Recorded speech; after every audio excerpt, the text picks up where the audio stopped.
Touch is such an important part of being human. How good does it feel when someone gives us a hug or holds our hand? It's because we feel loved, we feel cared for, we feel connected, and self-massage is such an important thing to do for yourself.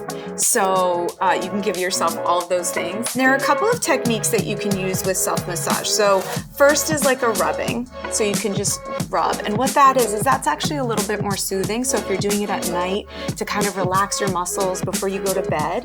Another one is circles. And the circles is a little bit more invigorating. So like right in the morning, if you want to do that.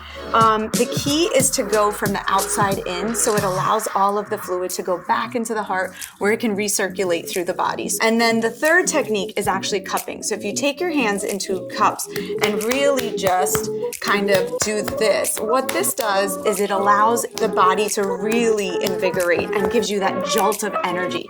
And you can do it from your legs all the way up, starting from the outside, coming up.